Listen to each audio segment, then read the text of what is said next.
and it's an iterative process. It's a learning process. We're always talking to our users and talking to the community and building features that they want. And so a lot about it is just, putting our ear to the ground and listening. And the good thing about us is that we're also collectors. Our entire team at Dropbox, everyone is a collector.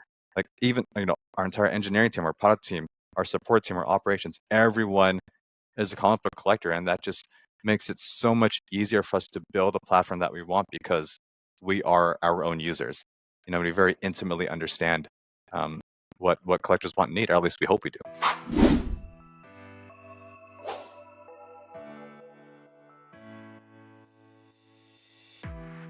Hi, my name is Adam Freeman. This is Comic Industry Insiders, a weekly podcast where we get to know the people behind the scenes of the comic book industry and get to know how they got there, get to know how they followed their passions, get to know what brought them to the place where maybe you'd like to be, and maybe learn something for your business or career in comics.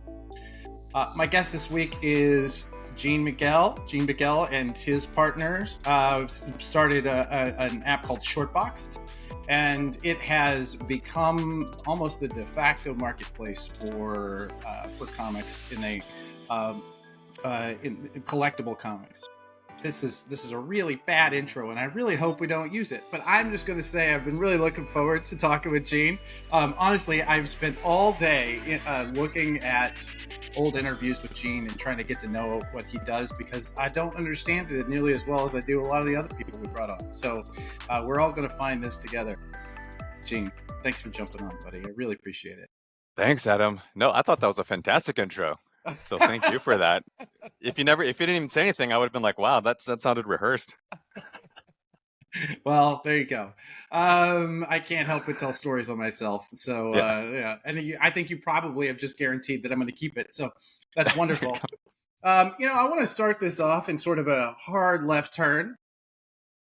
How was your first triathlon? How did that go? Whoa, you actually did dig into a little bit. Was not expecting that. I love the left field questions.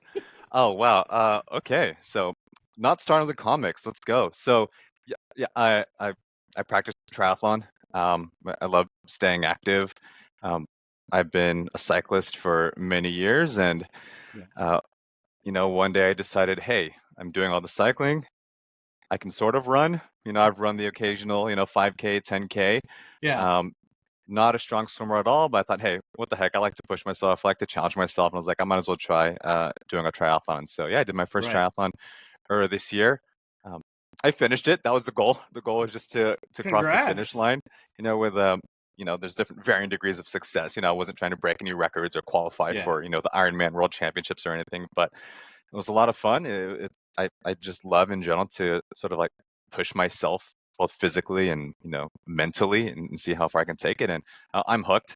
I train very actively, and so I've got another triathlon coming up in a few weeks, and gearing up for Ironman next summer in June. Wow. So now that's my first time actually saying it public. So now it's on the internet and live. So now I can't back out. I have to do it. So you got to do it. That's gonna hold me accountable anyway, knowing that this is out in the ether.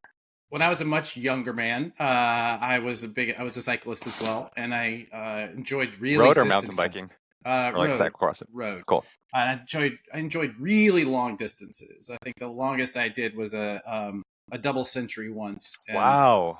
Okay, that's serious. Nearly killed my young body, but I did it. Yeah. And I loved that challenge. And you're right. Like at some point, you decide, well, what else can we build on top of this? And I can tell you, I had a buddy at the time who was a triathlete, and he was trying to get me to start doing them. And God, the swim nearly killed me. It's hard. I'm not a swimmer. I wasn't either. I'm not a swimmer. Yeah. And getting out of that water, I'm like, what? And now I have to what? Yeah. Yeah, exactly. Yeah, the thing with swimming is, you're cycling, you need to catch a breath, you just stop pedaling and you just keep coasting. Yeah. If you're running, you just stop, catch your breath. If you're swimming, you just got to keep going. You're in the water. There's nowhere to go. It's either keep going or drown. That's it. Exactly. One or the other. Yeah. That's cool. So I didn't know. So we've known each other for a few years now. Obviously through comics and industry, but I didn't know you were a cyclist, or you say former, but you never really stop it. You still have it. So one of these days, I would love to go on a ride with you. I can't do a double century, but I'm nowhere close to that anymore. One of these days, it's great to be riding. Now it's just about like riding a bike around New York. That I Yeah, love that as a challenge, and I used to ride in and out of to when I worked in Manhattan and lived in Brooklyn, and that was like a 20-mile round trip yeah, every day. Plus, I would do like one or two yoga classes in a day. So that was my that's own like awesome. biathlons, as it were. But Yeah, I yeah, love cycling because my weekend rides are anywhere from 50 to 75 miles. Just like weekend hmm warrior type rides. But I love it because I could spend a few days or a few hours, not a few days, a few hours, in the saddle, and it's good yeah, me time. I get to think and relax and unwind a little bit. yeah, And what ends up inevitably happening, I just spend the whole 4 hour ride just thinking about work and what's going exactly. on. But You like come the up with irony of it. ideas that you have to Yeah, like somehow write down. Yeah, yeah, I did that when I tried to running really for the first time, and I was training for a marathon. I only really got to the half marathon. It wasn't because the running itself was so hard. It was just the amount of time that it took. I mean, I've got right. kids and my own business, and they just couldn't find like a Saturday every Saturday 4 to 6 hours to be out there. It was That's tough. just It's a massive, massive time sink. yeah, Especially when you're out there for hours. And yeah, yeah, the sort of hack that I have is I just started listening to audiobooks on long yeah, runs and long rides, especially if yeah. I'm by myself and not training with a group or anything. I just pop in an audiobook and do that. I started listening. I listened to the Marvel put out a series of audiobooks, so they had the Wolverine one. I think it was called, Oh like the Long yeah. Winter or something like that. And it was like a multi-episode, multi-hour Oh, story awesome. of Wolverine, which is kind of cool. That's excellent. All right, let's begin with Shortbox. And let's begin with a big high overview because I do want to dig into your history and how you got to the place where you are. But first, I just want to begin with why. Why, you are a marketplace, meaning that buyers and sellers meet over, like the books that you see behind you. Mhm. I see that 4.0 sticking out of that box right there. And why would a seller want to be selling through a short box, and why would a buyer want to come to? Right. No, good question. And I'll take it a few steps back. Again, for those of you who may not be familiar, Shortbox, we are, just like Adam said, we're a marketplace. So the easy way to think of it is, it's like an eBay, but only comic books.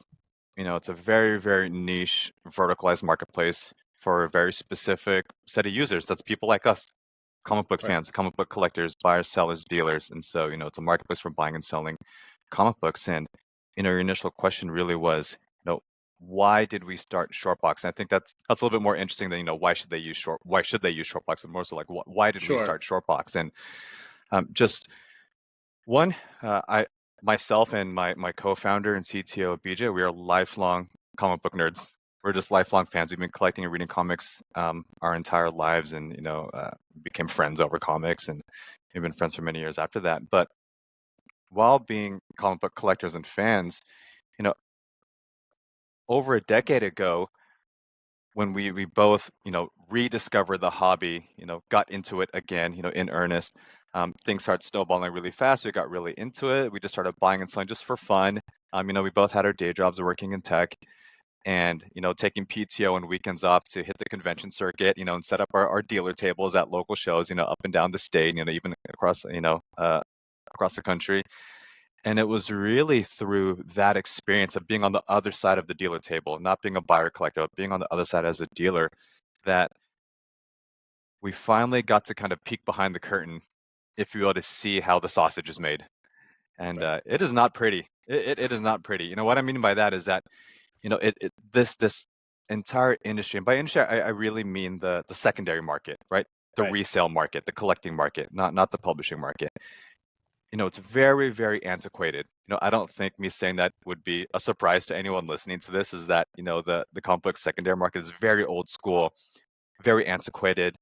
And yes, of course, as collectors, there's a certain charm to that, but it's incredibly, incredibly inefficient and slow and rife with scams. I mean, I'm sure you've been scammed over the years, Sure. online and sending, random strangers money on the internet or never receiving books or what have you. We've all been through it, right? And this is years and years and years of just getting scammed, and trying to do something as simple as buy and sell a comic book is actually incredibly difficult or cumbersome or obtuse or unsafe, whatever way you want to describe it. And I don't think I need to go into too much detail about all these things because we as collectors have all been through these types of things. eBay's been around for 30 plus years, and it virtually looks exactly the same as it did in 1995. And it's not built for collectors. It's just a very generic marketplace. And a lot of the other existing platforms in the space, the old school platforms, they've been around for 20 plus years, and they're built on 20-year-old web technology.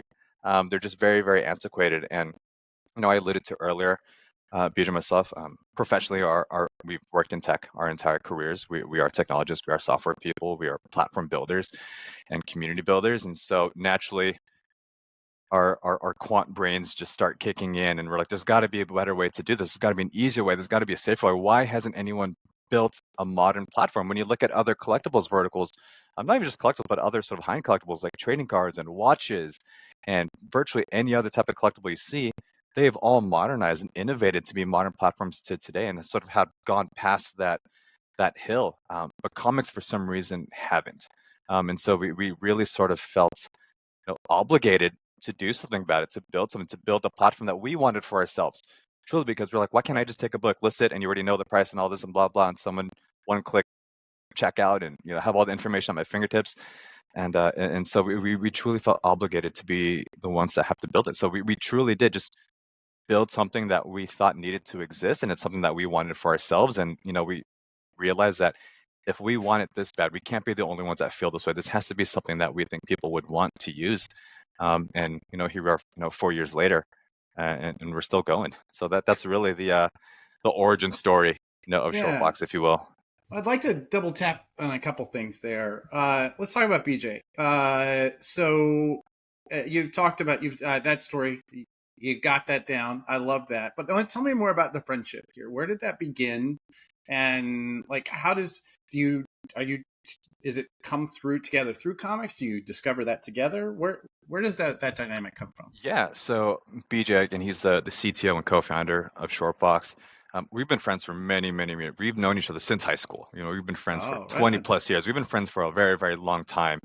We went to separate colleges and, started building our own careers. But we've both, always worked in tech. He's worked at, some companies you've heard of, like Yahoo and Apple. I've worked for startups, early stage startups that have grown into, thankfully become, not so small companies anymore. And, you know, after, graduating college and after entering the workforce and, getting quote unquote real paychecks for the first times in our lives post college, it was one of those things where I was like, hey, now I'm making a little bit of money. Like I said, I've always on and off been reading and collecting comics, since I was a child. But finally, I was like, well, I can actually go and, afford, the comics that I dreamt about owning Right. as a kid.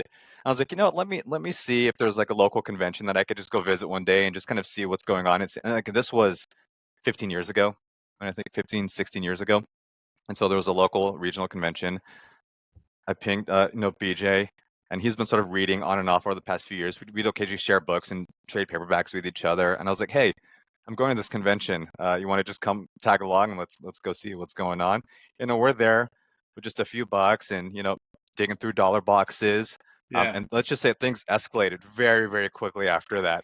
Next thing you know, we were checking the calendar, seeing what other cons are coming up. We're taking road trips down to LA. We're in the Bay Area in San Francisco and California. And so, we're taking multi-hour road trips down, and suddenly we're just traveling and visiting conventions. And we started a blog just as a way to connect with other folks in the community. Again, this was, 10 plus years ago.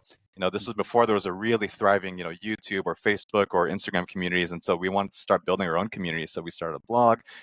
We hopped on Instagram. We started seeking out people. This was 10 plus years ago. And then when I say it escalated very quickly, I mean it truly escalated quickly. I turned my loft into basically like a storage room. It went from having one short box of comics to dozens and dozens and dozens. And then that brings us to what I alluded to earlier. We started just selling comic books because the collecting just got out of hand, and that snowballed. And that was a few years ago, and that's sort of how everything came together.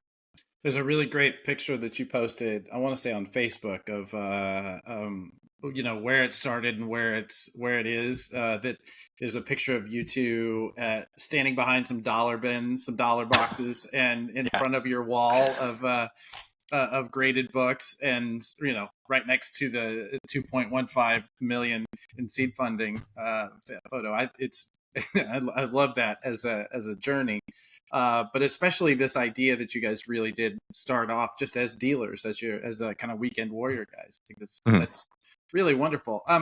You also talk a lot about you. I find that you mention your girlfriend a lot. I'd love to know about that relationship and how involved she is in this whole process. Yeah, girlfriend turned wife. Oh, congratulations! Oh, Thank see, you, I've been thank you. listening to too many old interviews. Yeah, Yeah. wonderful. Um, no, outside of my wonderful wife, she is incredibly supportive. But she doesn't collect comics. She doesn't read comic books. When we started dating, years ago, she knew that this was just a hobby that I was really, really into, and she was super supportive of it, and was great. And was like, "Hey, you have your thing. You do your thing. I have my hobby. She does hers." And when things started snowballing, instead of going from digging through dollar boxes to buying big keys that get bigger and bigger and bigger, and the dollar amounts get bigger. And of course, me as a collector, I get really excited. So I Yeah, would come home and show her. I'd open this box. I'm like, oh my gosh, I got this. Let's just, like a Hulk 181. Maybe it was a few yeah, $1,000s. And she, of course, she's supporting. She's like, that's awesome, cool. I know how much you wanted that. And I was like, yeah, I got it for such a good deal. It was only $5,000. And she, of course, someone who's like, and I'm sure a lot of people can relate to this. yeah. Many people have supportive partners that probably just don't even know how much money is being invested in this hobby. And I could see just the look on her face, just her just jaw just dropped. And again, she was like, okay, well, you're a smart guy, you're responsible with you're financially responsible. So the great thing here, and again, shout out to her, is that she trusted me. She was like, hey, you're a really smart, financially responsible guy. Like, you wouldn't be doing this if like you're not taking out you know, opening up credit cards and going into debt, collecting comics. And thankfully, I wasn't, and thankfully she knew that, and at least, assumed that out of myself. And then, what's funny is that we sort of had an agreement where she was like, you can show off your books to me because I know how excited you are. I know some of these books are really rare and it might take you months to find it. She's like, Yeah. just don't tell me how much it costs. Like, you can be happy and just don't let me know, and I will trust that you're making responsible decisions. I was like, great. This is I love this. So Fair. I could still show it off to my partner and be excited about it. She doesn't Uh-huh. get stressed out thinking how much these comic books are worth. And so that was sort of like where we settled, on that, and it worked out pretty well. That is wonderful. I really like that. That's a good rule too. I just don't Yeah. never mention the price tag. That's I Yeah, think again, the massive caveat here is, again, for anyone listening to this, is just being responsible, right? I think that's just general. I'm not a lawyer, I'm not a financial advisor, but just everyone, collect within your means and collect what you love. Ultimately, there you that's go. what it is. My collecting journey has spanned the gamut from, again, collecting dollar books to collecting incredibly rare and really valuable golden age books. But for me, as a collector, I get just as much joy from scoring a really rare, expensive golden age book as I Mhm. do digging through a long box and finding a dollar book for a run that I just need to fill out. Right. Even though it's only worth a dollar, I'm just putting together a run of a series that I like, and I get just as much joy just digging, look through thousands of books and finding the $1 book that I need to just slot into my run is so satisfying. And again, we're all collectors, and we understand the feeling, and how good that feels. And so it really is not about how much something is worth. I mean, that's what this is, a hobby. This is something that we're all passionate about. And you can get as much joy from hunting for dollar books as you can, scouring incredibly rare, expensive books. And so again, just collect within your means and collect what you love. And that's really the beauty of this hobby. There's truly something for everyone. Do you still have a grail? I do. I do. I do. Or do you talk about You it? know, yeah, yeah. Okay. I'm a Batman fan, lifelong Oh, Batman fan. hard say. The first comics I ever read, I was 4 years old. I have an older brother, and he was a comic book. When I was young, he was a few years older than me, and so he was collecting comics, in the early '80s. And so I remember being 4 years old, sneaking into my older brother's room and digging through all his cool stuff and opening up a long box of comics and pulling out, The Dark Knight Returns, the classic Frank Oh Miller yeah. series. And so Yeah. that was the first comic I ever remember reading. And I remember sort of, taking him out of the box and snuggling them or smuggling them into my bedroom just to read, and it's definitely not appropriate for a 4-year-old to read that series. It's definitely dark and Definitely gritty. not. No, But not at that all. I've since then I've been a hardcore Batman fan. So, Yeah. when you say Holy Grail, in my mind, I truly what is the unattainable quote Yeah. unquote Holy Grail out there? It's Detective Comics 27. That is Of one of those course. dream books where hey, let's everyone's answer for this should basically be like Action One, right? Or like Tech 27. That to me, that's truly a Those are the holy grail. ones. Yeah. Yeah, I there was a moment that when in my early comics professional days where I really was trying to put together a run of detective. Wow. And I had a pretty, I mean, especially for somebody working in a comic shop, I had a Like the really the decent run. whole run. I just decided that early. Yeah. And then I bought the comic shop, and then things got harder, and then I got, yeah. Anyway, that collection is long, Yeah. but I don't know. I never got close to anything. I think I might have had a couple that were in the hundreds, but yeah, Yeah. that's a tough road to hoe. Oh yeah. Um, well, tell me about the early days of the platform. So you're trying, at some point you decide to scratch your own itch. And so you start building this mobile first, right? Yeah. You went for an app first. Is that correct? Yeah. So again, we wanted to build a modern platform, and the majority of comics, or sorry, the majority of commerce these days take place on mobile. We all have smartphones now. It's just the norm. There's no difference between a dumb phone and a smartphone. Every phone is a smartphone now. Everyone's used to buying and selling, via mobile. And so we really wanted to build a mobile first platform because it necessarily wasn't building for this current generation of collector or generations before us. It's, how do we invest in the future of this industry? How do we invest in the future of the hobby and get newer generations, younger generations to continue collecting, right? And our theory, hypothesis, gamble was not via desktop, right? It's via phone. When you look at modern marketplaces and modern platforms, people are just used to going to their phone first. And the fact that there was not a single mobile marketplace for buying and selling comic books this day and age, and this was 40 plus years ago, Yeah. was crazy to us. It made no sense to us, like why it didn't exist. And of course, we actually got a lot of pushback, because of all the years we spent, building and fostering community, building relationships with dealers and other collectors in the space, and just reaching out to them and just getting sort of their thoughts. A lot of people push back and they're like, no one's ever going to use an app. People want to scan their books and go to their desktop computer and do it. That's just the way it's always been done. That's the way it's been done for like all these years. And I pushed back, said, well, that's the problem. Right? The problem Yeah. isn't how do you take a very antiquated process or experience that everyone's been used to for 20 years and how do you shrink that down and make it work for mobile? It's about reimagining the actual buying and selling experience from scratch, right? If you started from just a mobile app, how would that experience be different from the way everything has been done, before? Because before, you take your photos, you got to upload them to your computer, you got to go create, your eBay listing and do this, or you have to do all these other things.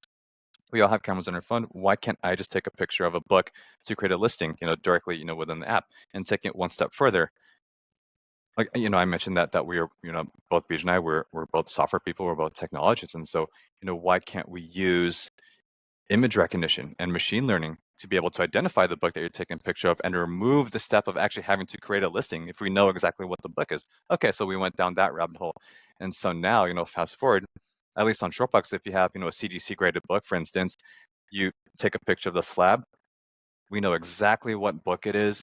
We're able to pull all the metadata on the book. We're able to show you recent listings. We're able to show you a fair market value range based on millions and millions and millions of sales data that we have. And so literally in 5 seconds, you take a picture of a book and the listing is already created. And it took you a matter of just of seconds to get that done. And so really that's what I mean by, how do we just redesign the experience for mobile instead of, just trying to shrink down, a website, experience, and so that was really the forcing function for starting with mobile first. So you had BJ, I assume, he has a pretty, as you mentioned, a long resume of engineering for lots of really major tech companies. So you had was this Was this a first for either of you? I mean, your background in marketing and community, his background in engineering, but like building something from scratch like this was a new territory for both of you. Yeah. Yeah, absolutely. Um, at least, I know I mentioned Peter before, but my background is in product and in marketing. I've worked only in tech my entire career. I've only worked for startups. I've been very fortunate to have worked for some amazing companies that went on to become, really big, significant companies. And so, community building from the very beginning, building product from the very beginning, building features from the very beginning, and building user bases is something that I've been working through my entire, almost 20-year career now. And same with BJ's of building processes and systems and infrastructure for big companies. But this was our first time to say, hey, this is our shot to go do it for ourselves this time. And I think there's a really good opportunity here to actually make it work. And sort of, when I mentioned earlier that, we truly felt obligated to be the ones to do this. The reason why I say that is because one, we wanted to build something for ourselves that we were convinced the industry needed and that collectors want. And then we're also very uniquely positioned to actually build it and do it ourselves. And so we truly felt like, hey, we're very uniquely positioned to do this. So, that's why I said we almost felt obligated to do it. And that's how we went down that path. Actually, I know that feeling. I'm in the process of a project now that I feel the same way about, and it's a lovely feeling, knowing that you feel qualified to do it and that you have the resources and it's the opportunity for to actually kind of give back and to create something of value. Um, And I'm sorry to also, but on that note, not to say that it was easy as if we had a blueprint. There was no no, blueprint, and there is no blueprint still for doing that. We are still learning every single day. When we first launched the app, it was the app that we launched 4 years ago is very different from what it is today. Right? It yeah, was very, very bare bones. It was very simple. You couldn't even send offers. It was all just straight buy now prices. The infrastructure just wasn't there. But our goal was to really build a minimum viable product to say like, let's put something out there and see, can we get some traction? Is there interest in this? Will people actually use it? And would people actually be willing to put in their credit card you're and right. buy something from a stranger off a brand new platform that they've never heard of? And I still remember the very, very first order that we got was on the first day that we launched the app. And it was the greatest feeling in the world. And it was I in the bet. middle of the night and my phone buzzed because we had some alerts and I called BJ in the middle of the night. I was like, we got our first order. Like, let's go. Let's go. And then like we just couldn't sleep for the rest of the night and we just Uh, started just hammering home on stuff. And so it's been a rolling. But over the years, obviously the platform has evolved. We've added more features. And so what it is today is much, much, much more than what it was, when we first launched. And it's an iterative process. It's a learning process. We're always talking to our users and talking to the community and building features that they want. And so a lot about it is just, putting our ear to the ground and listening. And the good thing about us is that we're also collectors. Our entire team at Dropbox, everyone is a right. collector. Like even, our entire engineering team, our product team, our support team, our operations, everyone is a comic book collector. And that just makes it so much easier for us to build a platform that we want because we are our own users. We very Yeah. intimately understand what collectors want and need, or at least we hope we do. Were there any assumptions, like any big assumptions that you had made during that period that are like so that were completely off now when you look back on it 4 years later? Ooh, that's a good question. I think the biggest, maybe not necessarily assumption, but the biggest question mark we had was, would people be willing to go jump through all the barriers of downloading an app just to do this because it did not exist prior? And Yeah. not just that, a lot of the supply in the industry was sort of concentrated from a lot of like old school dealers that simply would not use the app. And our challenge was, well, great, we're building, the platform of the future, but we still need the support of the community. We still need the support of a lot of these sort of like old school dealers or people who just don't use apps or don't do all these things. Like, can we get them to actually use it? And so that was, those first few months, everything was surrounded around how easy can we make it to use and can we convince them to use it? So that was really the biggest question mark. Not necessarily like an assumption that they, pseudo assumption that they wouldn't use it, but still hopeful Yeah. that we could make it so intuitive that we could convert them and get them to use it. And so, we've had dealers who are with us from year one that didn't have a website, um, didn't even have a smartphone, before we even launched the app, and they're sitting there using it, and so that was really just sort of a testament to, sort of like the way that we designed the user experience. But that was the biggest question mark was, okay, we want to do it, and we Right. are building it for ourselves. But is Should anyone we else? assume that everyone else feels the same as us? Like that was actually the assumption was like, we're just assuming everyone else wants this. So, Yeah. but like we wouldn't know unless we actually built it. So it was also one of those classic like, if you build it, will they come type platforms? Because we Yeah. really don't know. And building a marketplace is very hard because, you have two customers. You have the buyer side and the seller side, classic chicken and the egg. Sure, if there's a lot of people that want to buy in one, but no one's willing to list their books for sale, then the whole thing falls apart, or vice versa. If no one lists books for sale, then no one is going to come buy it. And so, the big assumption here was we had to assume that people were willing to give it a chance and join the platform and give us a shot. Before we get to into what the platform is today, I did want to take a moment. There's a really wonderful story that I'd love to maybe even prompt you to tell again about you two very early on in the process and how there are certain things that we assume are automated, right? There are certain transactions and uh,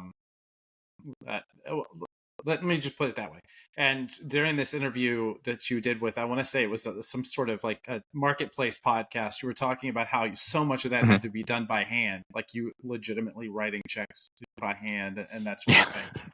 Can you give that color again? Because that was wonderful. Yeah. Those are the very early days. So, when I mentioned earlier, when we built, what's known as an MVP, a minimum viable product. Um, Again, when you first launch, a software product, you don't necessarily need to spend all the time, energy, and resources building out the final version of it with all the bells and whistles, right? Like, what is the minimum viable product that you can build that will at least let us know, okay, we have something here. Great. Now let's build on top of it. Let's iterate. Let's make it better and better and better over time because we just need to build something quickly and get it on the market and see if people are willing to do it. So for us, the question we needed answered was, if we build an app, would people list books for sale and would people buy them? I know it sounds very, very basic, but that is also everything boils down to, will someone buy a comic book on this and will someone list a comic book for sale? And so the first version app, that's all you could do. You couldn't even send offers. Our whole checkout process was completely manual. Right. And so, as a user, you're going through the app. Again, this was literally like day one of this, and you check out, submit order. We were just using, like a PayPal like submission type form.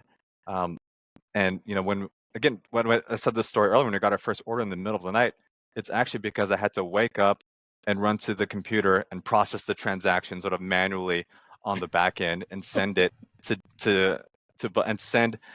We didn't even have automated, email notifications, so I had to write an email that looked like an automated email to the buyer and say, order confirmation number 12345. Congrats, you purchased this book. Your payment was processed, correctly. Here's your tracking. And then I was like, okay, well, I need to get the seller a shipping label because we didn't have automated shipping labels yet. So I literally had to go to just USPS.com, look at the addresses, create a label, download it, send it to the seller. Congrats, you sold this book. Here is your shipping label to send the book to, John Doe. Please Yeah. ship it, within 3 days.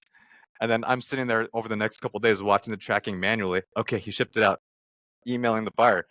Congrats, your book is on its way. Here's the tracking information. It should, arrive there on, XYZ dates. And so that's really what I mean by behind the scenes. We were doing everything manually because just to be clear, all of that is done automatically via Yes. software now, in real time.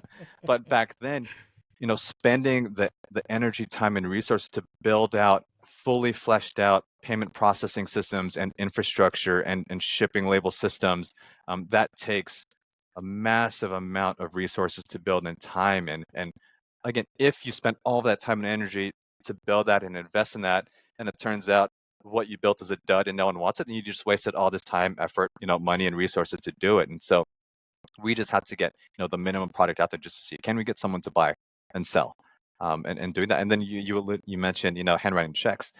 Uh, One thing that we had to do was, okay, well, a lot of these old school platforms, a lot of old school buyers, they still want to pay by check, or some sellers still want to get paid by check for whatever reason. It's just Sure. I don't think it's controversial to say that that's a bit antiquated these days. But we still had a lot of old school sellers who would only list books for sale if they can get paid by check. And of course we said, yeah, of course, check is an option. Yeah, you Sure. can do it. Great, sure. Let's just get your books listed and see if we can make this work. And if they want it, if they got a sale and they want to be paid by check, um, we didn't even have checks for our official bank account. I had to hop on my bike, go back to the bank and be like, I need like a check like right now. They're like, we can't just like I was like, well, do like a temporary check, give me something. So they're able to do that. And I'm literally handwriting checks to people, making sure it's like legible and all that good stuff, and licking stamps and envelopes and dropping them off in the mailbox to do that. And so yeah, everything in the very early days was all completely manual. But again, the reason why that's important is because we just had to build a platform to see if we can get people to Yeah. transact. And we did. And I started picking up. Next, I'm spending hours in the afternoon just handwriting checks. I'm spending hours sending emails. And so that's when you start building out the platform to say, okay, well, let's automate the payment processing system. Let's automate the payout system. Let's automate, the email notification. You just start building more and more and more on top of that. And you continue to iterate on the platform, get more and more complex as you continue to grow and scale. So for Yeah. us, again, we just have like a That, very agile software mentality here. that's really wonderful. Tell me now.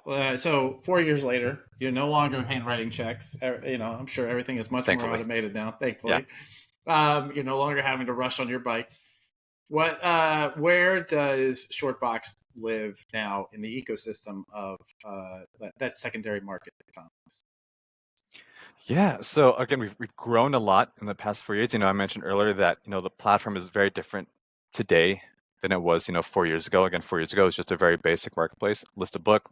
Straight by now, you can't even submit offers back and forth. You can do that now. You can submit offers. We have a direct listings marketplace, which is similar to just buy it now listings. People can list their books for sale, but we've built out the platform to add a lot of other features and just sort of like value proposition to the platform. So, for sellers, you can list books for sale.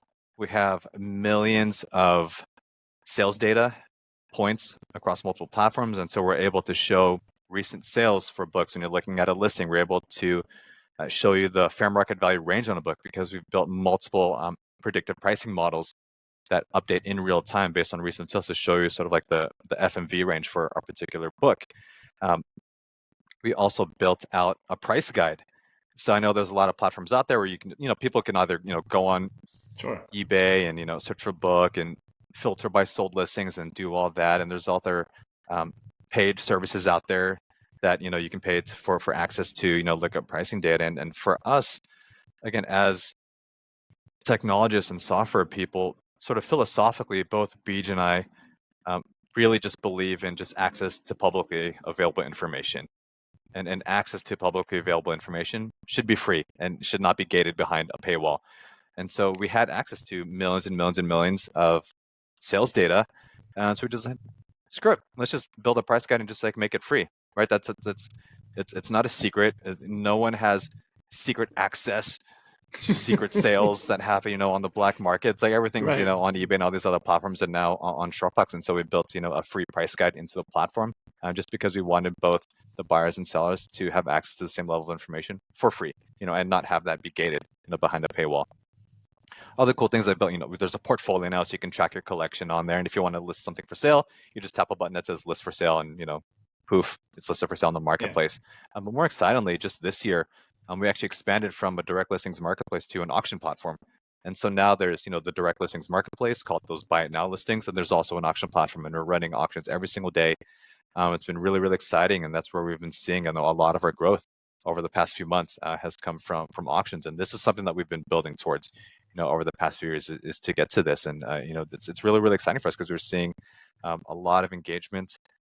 Transactions have just been exploding, on the business side, just from auctions. There's an appetite for auctions here. And, what makes it a little different on Shortbox compared to sort of like more traditional auction houses, on sort of the more traditional, old school auction houses, those are all, consignment type auctions where if you want to auction off a few books, you have to pack them in a box, you have to ship them to the auction house, they receive them, Right. however long it takes to process them and create the listings and do that and get your books up for auction could take anywhere from like days to weeks to even months, in some cases. on Shortbox, what we did was something really unique where we still create event style auctions, meaning, the auction runs for X amount of days. But instead of shipping the books to us, you just keep them yourself. So as a seller, when we open up, let's say, for example, let's just use a generic example. Hey, we have a weekly auction ending on this date. We open up that auction to all our sellers where they can just submit books into that auction without sending the books to us first. And then when the auction ends and the buyers pay for it, they automatically get a shipping label.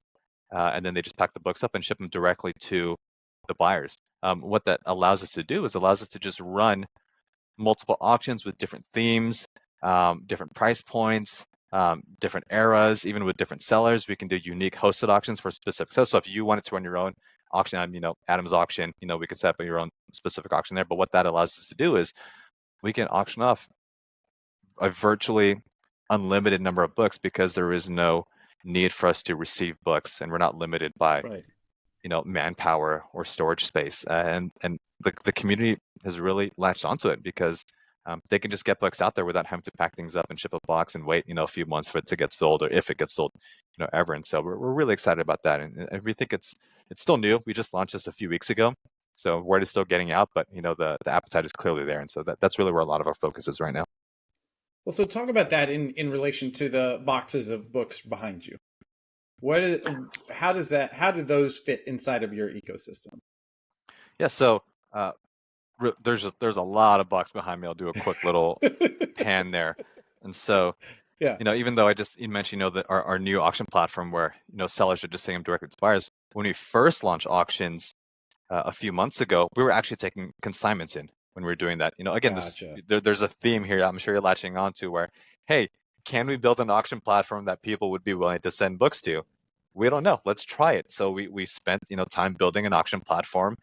And we knew that we were going to go down this path of building, a more scalable peer-to-peer style auction platform. But before investing all that time, effort, energy, and resources into that, we just needed to answer the question, would people be willing to auction books on Shortbox? That Right. was a pretty safe bet because, we have a lot of users. We spent the last, at that time, 3.5 years building up a really thriving community with tons of users. And so it was a pretty safe bet, but we still wanted to test it out. And so, well, let's just see, before we invest all this, engineering efforts into building this fully fledged platform, let's just take consignments and see if we can even get them.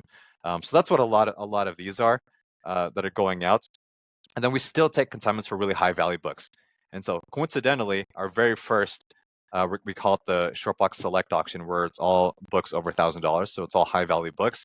Those are the ones that we take in hand, just because we give it a little bit of extra polish. We give it a little bit of extra kind of a marketing muscle behind it. Also because they're high value, it allows us to protect both the buyer and the seller just in terms of safety and sort of privacy and all Right. that good stuff there. And so we still take some stuff, in hand.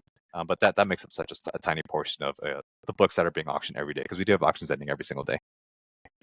I hate to say it, but now right this second, I'm now writing a heist movie where somebody's coming to a little tech company, and There is a lot of security in this building. If anyone's wondering that, it's good. yeah, it'd be very, very tough. I'm going to take another left turn here. During that conversation about those early days of building, several times in the past when you've given have had interviews where you talk about that period, you use the word hacking and you use the word hackers and you talk about that. And I know because I have a client right now who is a cybersecurity company. I'm actually going to a hack fest next week Fun. as we're recording this. It's I know that phrase means something different to you than it does to a lot of other people. But I think it was really interesting is that every time you seem to have used that in the comments, there are people like, well, why should we trust hackers? And I think it's so much of that is like the people who identify, for those who identify as such, like that comes from a very different place, right? Can you talk just a moment about that? Yeah, that's a great question. I've actually never been asked that before. And again, thanks for asking that. I love this question. For myself and BJ and other people who may identify as quote unquote being a hacker, it's we're builders, right? That's literally what it means. It's I grew up writing software, coding code when I was younger. Professionally, my background has been in product and in marketing, but I am a software builder at heart. And so for me and for us and BJ, being a hacker means that we just like to hack together code. That's literally what it means. You just hack something together. It's gritty. You just build. We just want to build an MVP. We want to build a product that people want to use, um, and and and benefit from. And so, to me, being a hacker means, yeah, let's hack something out. Let's. It doesn't mean there's obviously brute force hacking where we're going and trying to steal people's data and all that Right. stuff. It quite literally means just building. We're builders at heart. Kind of harken back to our original origin stories. We had this idea, and once that seed is sort of planted in your mind, we were up all night before we launched the app. Beej and I even we just at the time I was living in Seattle, he was living in the Bay Area, and we're like, we just need to spend a week just hacking, and by hacking I just mean literally just like building and Yeah. putting this thing together. And so we're like, okay, let's meet up, and we booked an Airbnb on the Oregon coast for a week where it was just us two, and we could just focus, and we're up literally all night, for 7 days straight, just hacking, just building, Right. designing, cobbling together just a very, very basic, version of the app, which we ended up releasing a few weeks after that, from that point of view. And so, yeah, to me and to a lot of other, folks, um, being a hacker is synonymous with just being a builder and just building things, finding out how to solve problems with software is really kind of the easiest way to put it. It's a great question. Thank you. That's a great answer. I really like that. Uh, so I want to spend a little time. You talked about how your background is in marketing and product. But I will say that one of the things I have seen you guys do that has been unique in my experience to people who that you're not the only person to come into the world of comics and decide that you're going to start an app. You're not the only group that has decided that you're going to build a platform. But I will say that one of the things that I think distinguishes you in my mind is how much you've invested in community, how much you have built in trying to gather people together. And just tell me if I'm missing anything, but just from my memory and from what I can just scout through, you run a pretty active Discord server. You are active on social media. You guys have the convention booths at such, I mean, like a wide breadth of shows. Oh, yeah, we just saw each other at Baltimore Comic Con. Mhm. Not a huge show, but very much a community show. Like people who love comics tend to show up at this show. Mhm. You do those convention meetups, right? Where everybody meets up at a bar during that period Yep. for a party. You just did Shortbox Live, and I do want to take some time to talk about that. You had a long list of interviews that I could find for researching this on YouTube, and there's a very active community on there. I don't know if I'm missing anything, but talk about that. Like, where did that drive come from? Yeah. And yeah, I'm so glad you brought this up because community is the most important facet of this. Community is the most important thing to this hobby, this industry.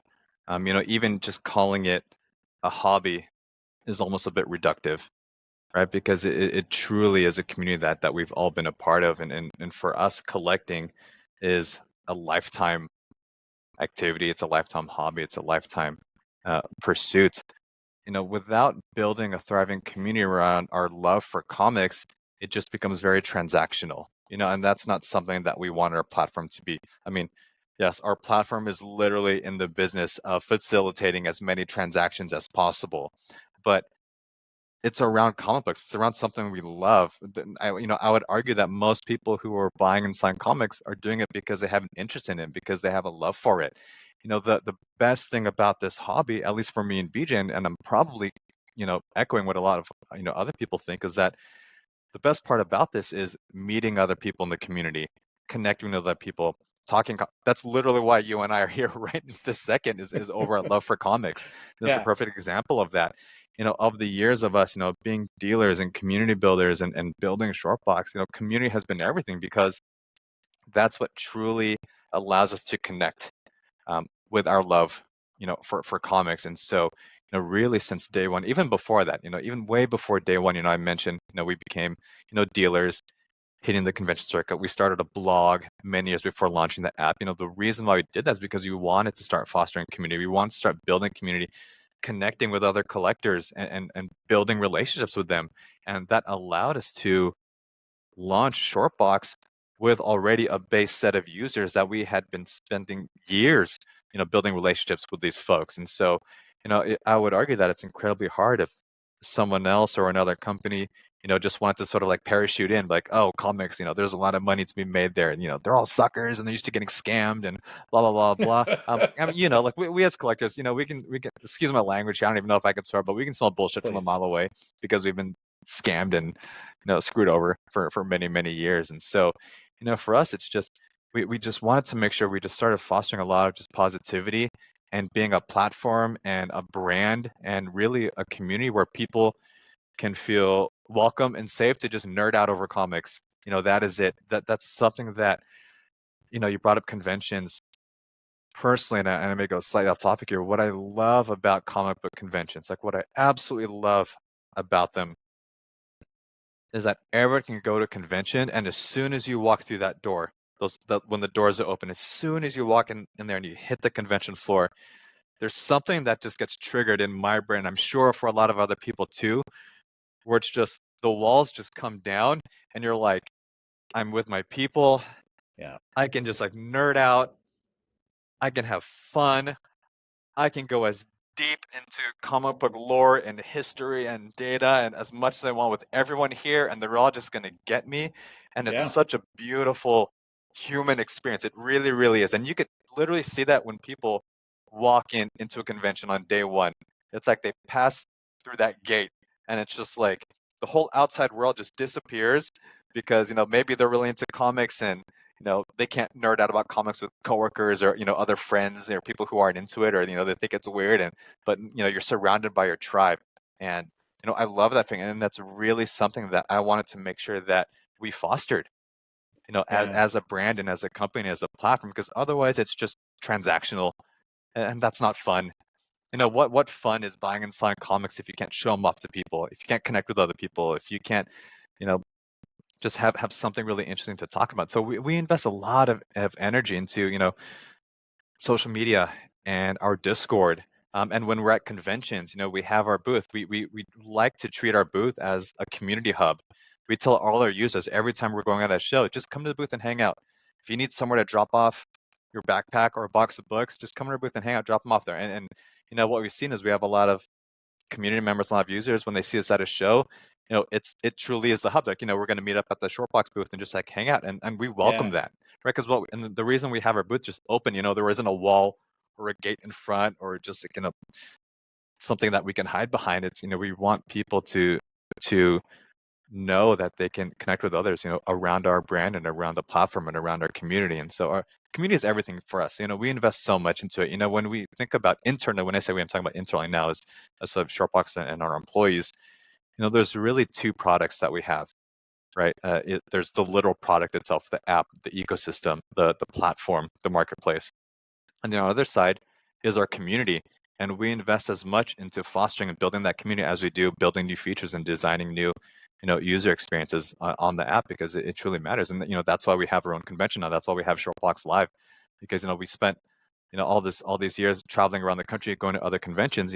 We're like, hey, let's bring our community together in one place, and how can we sort of turn that on its side and reimagine what a convention experience is like. And so that's why we did that. And again, Well, tell me about that. Talk about more about that. What was I didn't get a chance to go. I heard about it, but you got to what? come next year. It's a good I time. guess, yeah. Yeah. So really with conventions, again, I love conventions. I'm going to a convention almost every single month, of the year. But for collectors specifically, right, when you look at big pop culture cons, is really what they are now. Yeah. The New York Comic Con, San Diego Comic Con. Comic books are now just one part of the big pop culture show. Now, I love the big shows, so I love the spectacle of it. I'm still a Mhm. pop culture nerd. I love the movies and video games and TV shows and anime. Like, just as a fan, like, I love that. But for a lot of collectors, they don't care about that. They just want to be there just for comics only, and they just want to see all the dealers in one place only. And so, we really wanted to try and create, a small pseudo intimate, one day comic show where it was just about the books. It was just about the comics. It was just about the dealers that are there. And so what Shortbox Live is, it's a one-day show here in the Bay Area in Santa Clara, down in the South Bay. But we go and we invite, the best dealers in the industry, about 30 dealers from all over the country. And we have them fly out. We put them up in hotels. We like, come out here. We're going to bring everyone together. And at the end of the day, a convention is also a marketplace. You're bringing in the dealers, and then you're also bringing in the collectors and the buyers to come in.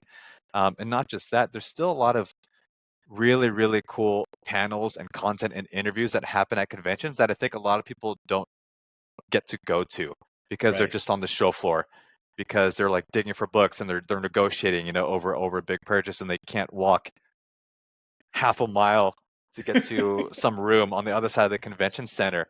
And Right. so what we did, we're like, hey, let's just drop the panel stage right in the middle of the show floor. So the way that we have it set up is also very different, where all the dealers, imagine just a big square, convention hall, all the dealers are around the outer edges, all the artists are in the middle, and then there's a big stage right in the middle as well. So you spend a whole day still digging through comics while there's an interview going on. There's a panel going on right in the middle of the stage, and you kind of just look over your shoulder, listen, watch, go back to digging for comics. And we really just want to create, again, that sort of community feel where we literally, internally we refer to it as sort of like the town hall or the town square. That's really what we wanted to build, is just this town square feeling where it's all the dealers around the outer edges, it's all the artists in the middle. There's a Right. stage with interviews and stuff going on in the middle, but it just creates this amazing level of activity and energy and excitement. And just for one really, really good day for comic book folks to just nerd out. And it's great, and we love it. We love bringing our community to this event where they get to meet other people in person from our Discord or from Instagram. And Yeah. it's a fun day. It was literally just let's start from scratch. How do we design, a convention experience for people just like us? Like, what would be the ideal way to do it? And Yeah. just, based on attendee feedback, I think we've done a pretty good job about it. So we're excited to continue this. What are you going to iterate on the next round? What do you think? Having done that for the first time, like, Yeah, is yeah. there a It's one of big those things learn? where there's always, sort of like micro optimizations you can make about Sure. literally just the layout or the way that lines, stank around. But a lot of it is, if it ain't broke, don't fix it. Yeah. And alternately, if something is working, just crank it up to 11 and double down on it. And so, it could be, let's bring more artists, let's bring more dealers, let's bring more people, let's have more interviews on stage. It's just, cranking it up a little bit to 11 without, spilling over the edges, And actually, Yeah. one clear thing that I'm happy to admit is that, we invited CGC to come out. They don't do many one-day shows. They only do the big shows. We have a great Right. relationship with them. We're official partners with them.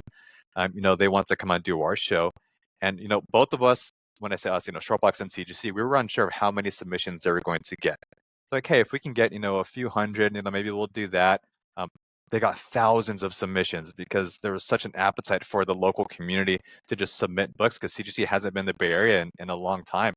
And people were in line. I felt so bad. People were in line for hours. They spent half the day in line for that. And, so next year, working with CGC, they were like, this was amazing. We got thousands of submissions. We need to do a better job. Great. Let's give them two booths. Let's do an express drop-off booth and a standard Right. drop-off booth. You guys need to double your staff to do that. So I think that's a very clear example where it worked far better than we expected, and then now we just have to adjust and make it even better next year. So there's always something to improve. I can't wait to see how you figure out how to automate that entire experience. That is going to be. Got to give that some thought. That seems tough. I don't know if software can solve that one. What do you mean? Software can Yeah. solve everything. You got to If we give it enough disrupt. thought, there's got to be something there. Yeah, I'm sure there is. I want to say that it's really been interesting watching your development, because you guys have, I mean, you've been around for 4 years, which means you were here for the entire COVID, like, kind of bust. I mean, We boom, didn't and think we then were going to make it. We drop, didn't think we were going to right? make it. Yeah, we before, sorry to interrupt you Please, again, but yeah. since you brought up the whole COVID thing, we launched the app in March 2020 at C2E2 in Chicago. Oh And God, we I all was at remember that what show. happened. Yeah, Yeah. so that was literally our launch weekend. We were so excited. We were showing it off to the world publicly. We had our booth, debuting the app. the whole year. We had conventions scheduled for the whole year, almost every few weeks, to hit the whole Oh, convention circuit and really promote the heck out of the app and connect with the community and do all these things. And we launched at C2E2. Literally that next week is when we went into lockdown and we had to go into quarantine. And we had no idea if we were going to make it because we're like, how there's no conventions. We can't meet with other dealers. We can't meet with other collectors. It'll be really hard to start building oh yeah, community. And so we were very, very concerned that the timing was just incredibly bad for, chalking it up to just bad luck. No one, kind of saw, like, we didn't know how long we were going to be in lockdown for. We didn't know how long, shutdown was going to be.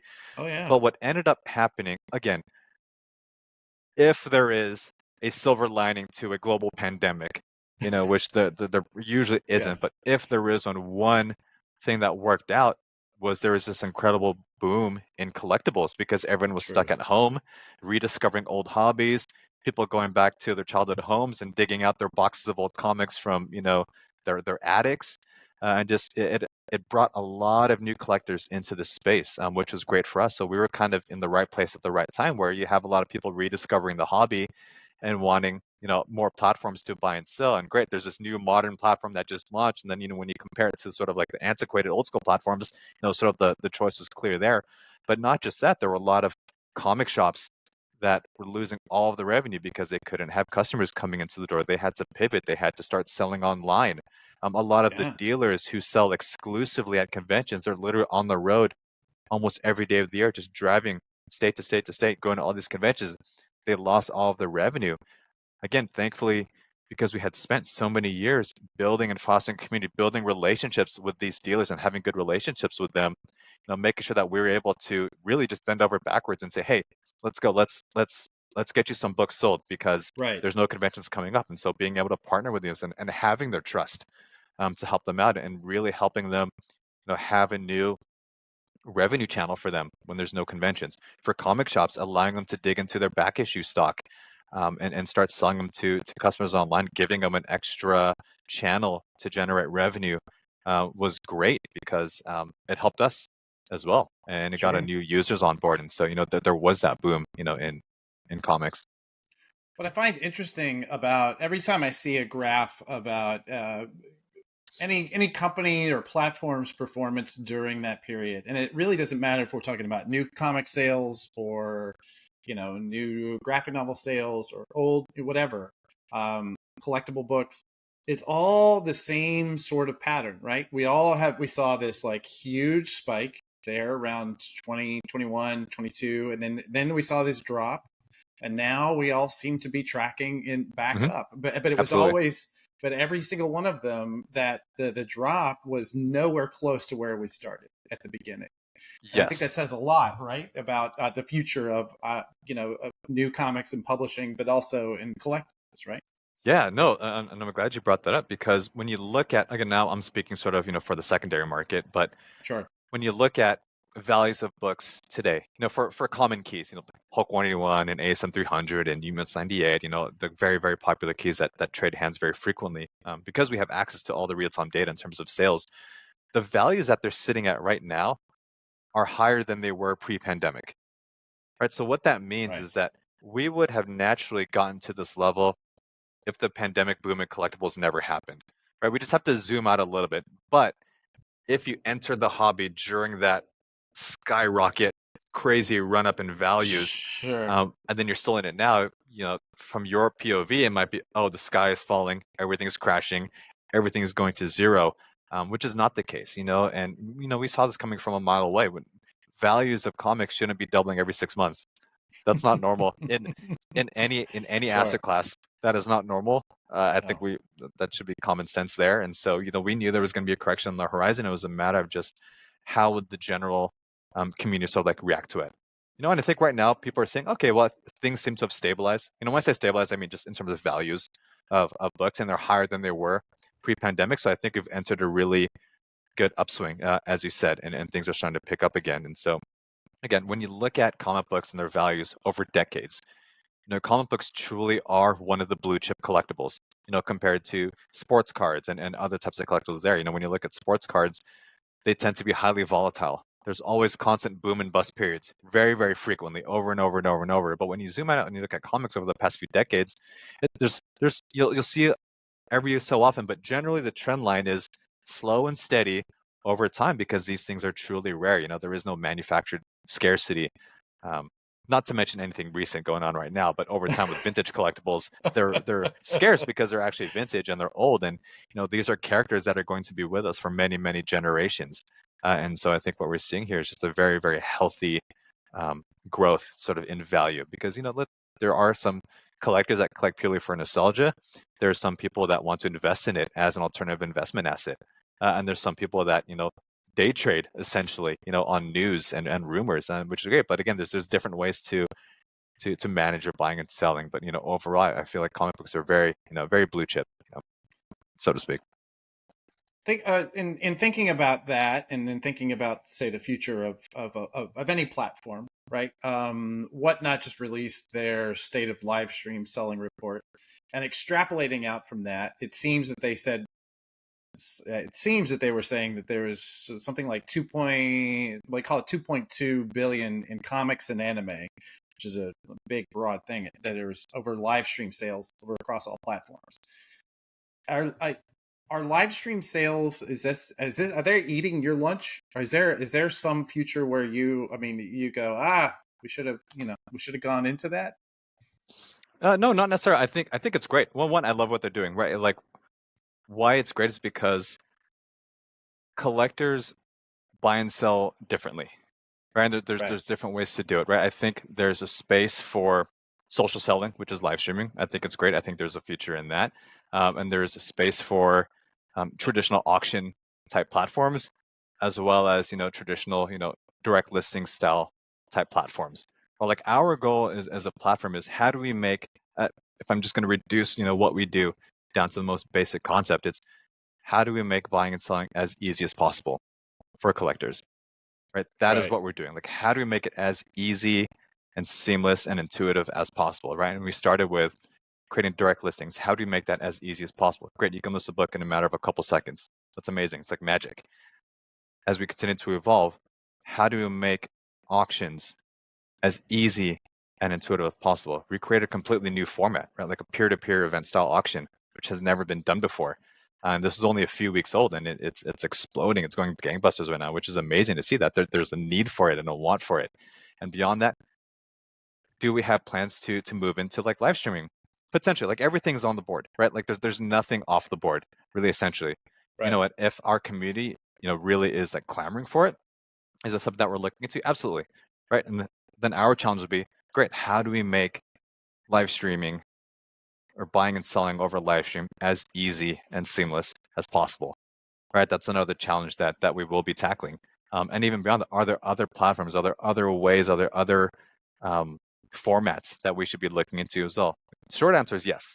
Right, it's like we're always evolving, we're always looking into really doing what's right by the community.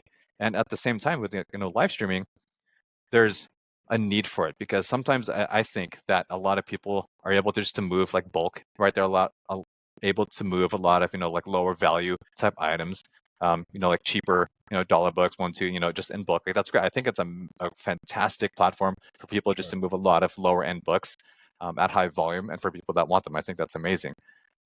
Versus if you have an A15, is that something you're necessarily going to go like try and sell on the live stream with a no reserve and no minimum bid, or leave it open for a 60-second auction? Probably not. Probably Probably not. not.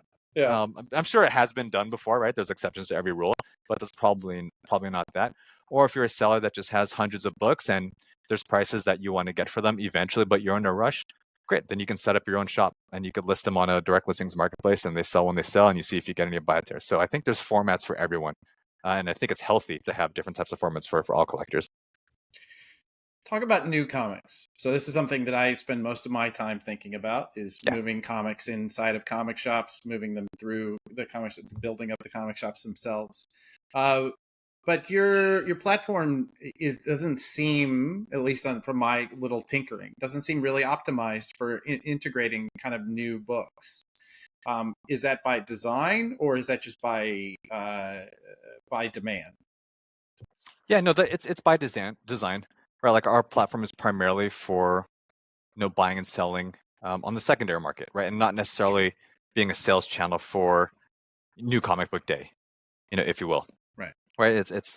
It's making sure that one actually another way to put it is, do people buy and sell newer comics on there? Yes, there's stuff that was printed just a few weeks ago, but a lot of it is essentially, if a book is coming out today, it may not necessarily be collectible today, but it may in the Right. future. If that makes sense. For us and with comic shops, our job is, how do we support comic shops? Right? So comic shops, they have their customers that come in for their weekly pull list, but a lot of comic shops also have a lot of back issue inventory, um, stock that they just like want to move that maybe necessarily they're not selling into their local community. And so we actually partner with a lot of comic shops to just sell their back issues, and then they use Shortbox as another revenue channel for them to do that. And so a lot of people wonder, oh, are you guys competing with comic shops? Do comic shops like you because people are now buying, and selling like online? No, like we see ourselves as a tool for comic shops to use us to sell books to even more people, give them further reach beyond their local communities. Um, but at the end of the day, when I mentioned a few minutes ago that there's always an evolution of the platform, whether it's going to live streaming or whatever it is, or any other types of formats there. Is there an opportunity for people to get, their weekly pull lists, on Shortbox? It's an option. The door is up. Again, I don't want to say no to anything there, but at the end of the day, it's would publishers want access to a massive, massive audience that already collects comic books? Probably. Is there value in Probably. that? Probably. But that's not something that we're actively, focused on right now. Right now, it's focusing on the secondary market mostly. That's very smart. Are you a new comics fan? Do you I read am. new I comics? still I have my pulse. But actually, I did notice on social media posted a survey to comic shop owners to shame their customers with that haven't picked up their books I in did. the longest amount of time, Uh-huh. and a pit fell in my stomach because I was like, I saw Aton, the Yeah. owner of Cape and Cowell Comics in Oakland. I just saw his name pop up in the thread, and I was like, "Oh God, please don't be me! Like, please don't be me!" Because that's where I get my pull list from him. And I literally had a pit in my stomach before I scrolled down. I was like, "Okay, don't be me, don't be me." Thankfully, thankfully, it wasn't. I could tell by what he posted. It wasn't me. But I Yeah. was like, "Oh no, I cannot be shamed right now on the internet for not Oh. picking up my post." Because admittedly, it's been a long time since I pulled him. It's been a few months for me to pull my list from him. But I have a really good relationship with Eitan. He knows I'm not bailing on my list. Um, Yes. Well, fun you're a fun busy story. guy. Yeah. Yeah, well, fun story with Cape and Cal is that I live in San Francisco, and Yeah. Cape and Cal is in Oakland, which is a completely different city on the other side of the bridge. And there's plenty of comic shops here in San Francisco. And I actually just had a very poor experience with, I don't want to name names, but I had a poor experience at a local shop where I was pulling my list from. And I love supporting, businesses that, treat their customers well and again foster community. And Cape and Cal, Right. they're probably the best shop in the country at building a community out of their shop. They do such an amazing job with it, and I just love visiting them. And I'm like, well, why don't I just do my pulse from there? And it gives me a reason to visit the shop. Well, ironically, because it's in a different city and across the bridge, I'm not able to get there that often. But I know What's the that my list is mileage? there. Is that is that like your Saturday ride? Can you ride there and pick up your pull sheet? I could, Okay. I could, and I See? should. I See could and I what? should. We're, Yeah, we're, we're making connections for you. yeah. We're pulling this together. If Um, anything, this is holding me accountable, and now I got to go this weekend to go pick this up. And actually, thank Aton for not shaming me on there, but to yes. know that there was someone else who hadn't picked up their books in a long time. But yeah, I still do read. I do a mix of digital and physical. So the stuff that I want to sort of like collect. I mentioned like the main Batman series is Yeah. I have that on my plush just because I buy every single Batman issue that comes out. But I do a mix of digital and physical. I'm glad you talked about digital because I did want to talk a little bit about digital collectibles. Took the NFTs obviously had their moment in the sun, and now they dried up on the sidewalk. We're now in a place where it seems that people are still trying. Like Distillery came out with their new Hmm. digital collectibles platform.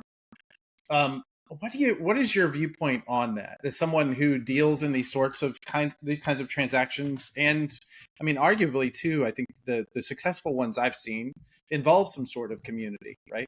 Hmm. Those sort of Yeah, utility things. Can you talk a yeah, minute about that? yeah. I think there's a place for it. I absolutely, I do think there's a place for that. You know, ultimately, collectors want to collect.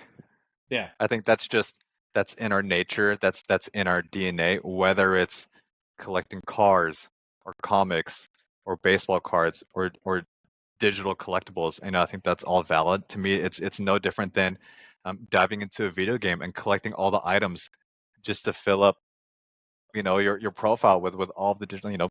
It's collector's gonna collect.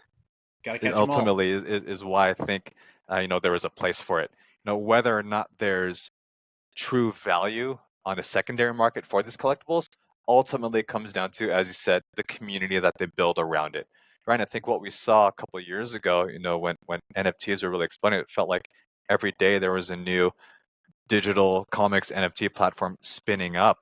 I hate to say it when a lot of them just felt like cash grabs to me, and they weren't necessarily investing in fostering a community and fostering longevity and actually delivering value through these digital collectibles. It was mostly just doing it for the sake of doing it, which is not something that I necessarily, agreed with. But the Yeah, underlying technology itself definitely has utility. I think there is a place for digital collectibles. I think we as a community, as an industry, um, haven't yet zeroed in on what that looks like exactly, right? I think distilleries doing a good job with it. I think this is really interesting where a publisher is spinning up their own platform and their own marketplace because now they're tied to the actual IP that they're creating, that the creators are creating, who can actually make money when those NFTs get traded, on the blockchain, and they can actually earn royalties from that. Like to me, that's really, really exciting. Perhaps that's sort of where the industry is going, as a whole. And I think we're still in the very early days here, and I think there's still going to be a lot of noise. But I think over time, that picture is going to get a little bit more clear in terms of what do people want. And another interesting thing here, when you talk about the future of shortbox, is there a path towards digital collectibles, via shortbox? Again, the answer is yes to everything. But when it gets really exciting, though, is I mentioned earlier, some collectors don't read, some collectors don't collect for nostalgia, some collect just for investing in them. There's a really interesting opportunity here where someone just wants to invest in a physical asset like a comic book, but they don't want to hold it physically. They don't want to store a book. If they're buying an Amazing Fantasy 15 for $30,000, and maybe they're just doing it purely as an investment, but they don't want to store the book. They want it vaulted off-site, right? But they just want to be able to trade and sell ownership of that asset. That is, I think, where uh, NFTs can actually be really interesting, where you're minting an NFT as proof of ownership, which could be traced on the blockchain, which is very unique to that. And now you're just trading the NFT on the blockchain to show as proof of ownership of that asset without the asset ever leaving the secure vault. It's right. just like, buying a stock, right? You're not actually taking a piece of the building where the company is based out of. It's just a certificate that says you own, this stock in this company. I think that's actually where it starts to get a little bit more interesting, where you're literally just trading proof of ownership of an asset.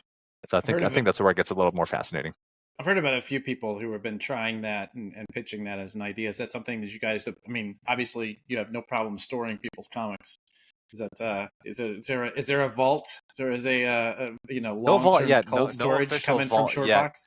But that's definitely, again, like I said, we're here for the long term and to continue, investing in the community and the synergy and to keep it growing. And right now, I think it's a very hard sell for comic collectors because it's just not something that we as a community have been used to.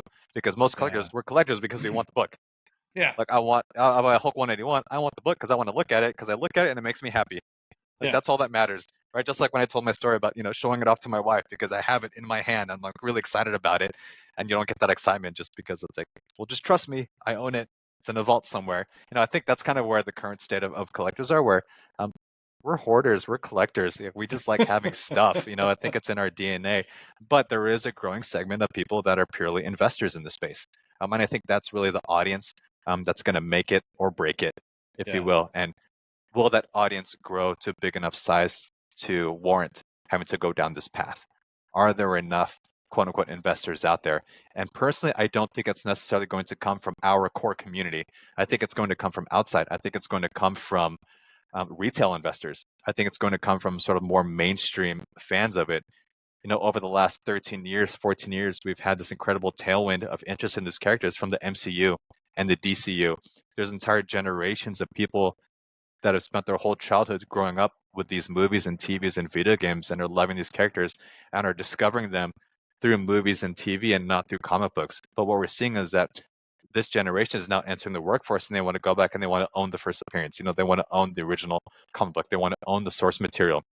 And there's another subset of that subset that just wants to invest in it, but not, they don't really care about owning it, right? So I think, is that subset of a subset of a subset enough to build an industry out of? And I'm a technology optimist. I'm going to say yes. I think it's there, especially once you start tapping into retail investors, right? Imagine being able to go on Robinhood and invest in an ETF or a fund of comic books. I think that's actually when things start getting really, really, really exciting, and I think that's sort of, I think it's inevitable that going down that path, is going to happen at some point. Whether it's us or someone else, remains to be seen. But I do think there is viability there. Any other convictions about what the future of comics looks like? Whether collecting or publishing or comic shops. I think it's here to stay. There's a common discourse that says, "Oh, comics are dying. Kids aren't reading comic books. No one's collecting anymore." You probably hear this every single day in your day to day with everyone you talk to. Everyone just complaining that no one's reading comics and yada yada yada and all these things. I actually believe the opposite. Again, I am somewhat of an optimist here, not just in technology, but in comics. I mentioned this just a few seconds ago that kids aren't walking into their grocery store and buying comic books off the rack, right? Just like I did, right? Like you and I are probably the last generation that still went to the pharmacy to buy books off a rack. And we remember going to the grocery store and finding comics in the magazine section to buy comics, off there. And that was our introduction to these characters because we didn't have movies and TV and video games and all this, right? And this new generation that's growing up right now, they've grown up with these characters. They're arguably more in love with these characters than we were as kids because they spent their whole lives with the MCU and the DCU and all of the cartoons and shows and video games that are out there. And they're establishing just as strong a connection, with these characters. And I think ultimately that's what matters.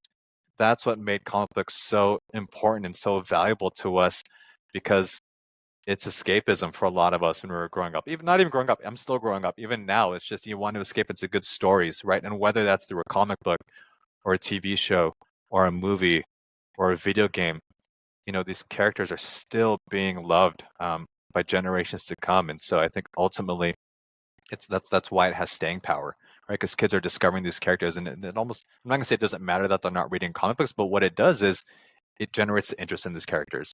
And ultimately that funnels down and they want to go back and they want to see the source material. They want to see the origin stories. They want to see the classic stories. And hopefully enough of that trickles down into local comic shops. But also it's, comic shops also have to do more to appeal to people to come into their shops. Because to say that there aren't fans of these characters, that's just wrong. That's just not the case. There are more fans of these characters today than there have ever been in history. Amen. Yeah. It's there. It's there. It's just a matter of like, what do we need to do as an industry to make this more accessible, right? That's sort of like why we built, a mobile first app, because we wanted to appeal to collectors today, not collectors from yesterday. We have to appeal to collectors today and through tomorrow. And a lot of it is just accessibility to books, to comics, to reading material, to all of this stuff. And so, I think that the future is very, very, very bright for us, as a community, as an industry, as a hobby. Well, I normally go through a process of asking you what the biggest risk is and then asking what gives you hope, but you're ending it on such a hopeful note. Is there any other thing you want to talk about now that we have this audience of legitimately dozens of people who, at least really fascinated enough and interested in comics enough to watch you and I talk for 2 hours? No, this is amazing. No, thanks for bringing me on the show. This is super fun. Personally, I love this entire industry because it's made up of so many different parts, right? You have the publishing industry that's putting out new stories. You have comic shops, you have dealers, you have conventions, you have the entire secondary market which is there. You have the collectors, you have the content creators, you have the conventions. It's such a rich industry and community that it's amazing to be part of that. And our job is, how do we keep it going? How do we make it bigger? How do we make comics more accessible? How do we get more people collecting? How do we continue to push this industry forward for generations to come? It's a tall order, but challenge accepted.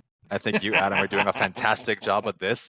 I love that you're so supportive of comic shop owners and helping them to try and be better, right? To stand the test of time. And I think just we as an industry just need to continually evolve and do right. And as long as we continue to do right by the fan, then things should work out. It's when you're not focused on the reader, on the fan, on the collector first, is when things start getting a little sketchy. So the future's bright as long as we have our head facing the right direction. I think we'll be good.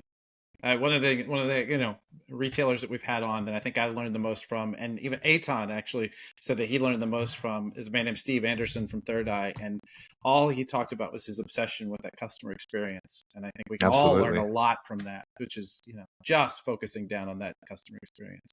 All right, one last question, and then I'm gonna let you tell people where to find you. Who is Brian Flynn S7 there? Your right hand shoulder. We have a box. Yeah. He's a good customer of ours that has sent us a lot of really, really nice books to auction. We've been friends with him for a very, very long time, even before starting Shortbox. And so we like I said, we're friends with a lot of our customers, and it was really those early users that were friends of ours, that people that we built relationships with, and it kind of all goes back down to community and fostering that community and connecting with people. Because like I said, we're all in this for life. This is a lifetime love for all of us. And so just being good to people pays dividends year over year over year, decade over decade. 100%. Tell people where they can find Shortbox. And I do want to say that in preparation for this, I opened a brand new account and had a book listed, and I timed it. It all happened inside of 120 seconds. So, nice. Yes. That's awesome. Good. Yeah. Thankfully, it's easy to find us. It's just literally just Shortbox everywhere. Shortbox.com, Shortbox on Instagram, Shortbox on Facebook, Shortbox on YouTube, Shortbox on our Discord. We're pretty easy to find with just by typing in Shortbox wherever you are. Any particular place people can hear from you? Yeah, I love connecting with the community. I love talking to the community, whether you're a long-time user, a first-time user, you haven't used us yet, and you're curious about us. I love connecting with folks, and my inbox is open. So please reach out to me, to anyone listening to this, or even who just wants to chat, whether it's about comics or Shortbox or software or anything really. And my email is gene@shortbox.com. That's GENE @shortbox.com. And my inbox is open. I'd love to hear from folks. Wonderful. You know what? This is usually where I give the prompt to check Prana DM out at different social platforms in our website. But you know what? On Gene's part, I'm going to say atom@pranadm.com. Drop me a line. I'd love to hear what you think. Or, hey, comment in the YouTube if you're watching it, because it's always nice having comments and likes and subscribes. Wonderful. Thank you so much, Gene. This has been wonderful. This is awesome. A little time with you, and I can't wait to see you at the next convention, which is probably in 2 weeks in New York, I would guess. I think so. Yeah, I'll see you in a couple of weeks. Hi again. Thanks so much for watching Comic Industry Insiders. It, as always, is our pleasure to talk to the movers and shakers of comics and to bring you those conversations. We'd love it if you'd support us with a like and subscribe, and telling your friends is always good, but really what we'd want to do is hear from you. Any questions, any suggestions you have about our show, any suggested guests, frankly, anything at all, we'd love to hear from you. Our producer is nearly always Stephanie Gerk, and our researcher is Anthony Militano, who makes me look much smarter than I am. All right, guys. Thanks so much. Namaste, y'all.